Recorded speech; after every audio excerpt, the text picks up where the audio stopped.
Ouch! Pipe dream, word searches, Frogger clones, Buzzwire style games.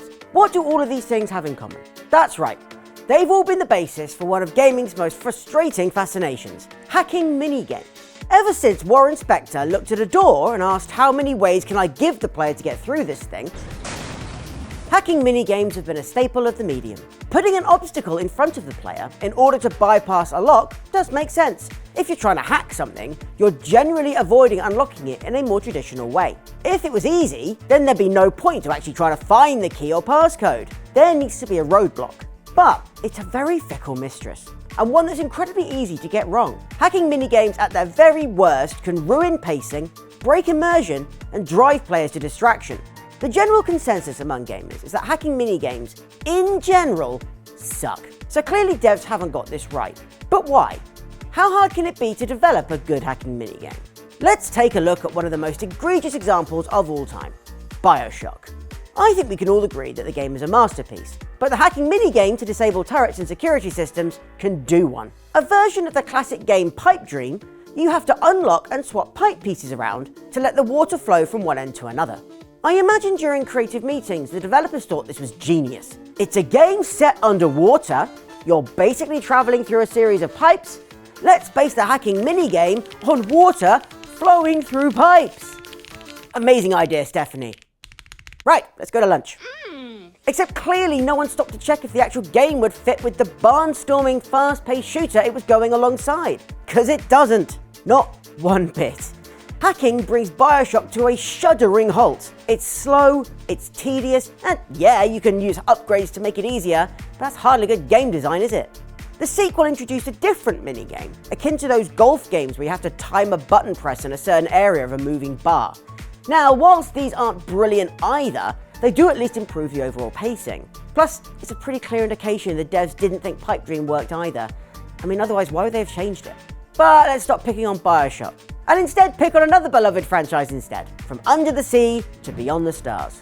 Whilst the Mass Effect series has had its controversies, it's generally considered among the best sci-fi RPGs of all time.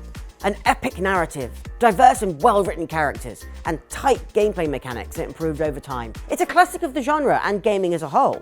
But the hacking minigames do the Mass Effect series no favours whatsoever. The first title is almost certainly the worst. It's essentially a game of Frogger, but on a time limit. Move the pointer into the centre circle, whilst avoiding both the stationary blocks and the circling red ones. Sure, it's not quite as slow as Bioshock, but it's equally as frustrating. Plus, it makes absolutely no sense in context. The sequels did improve on things a little bit, binning the spinning circles in favour of a text matching game. Still, not exactly the ideal accompaniment to an epic space saga.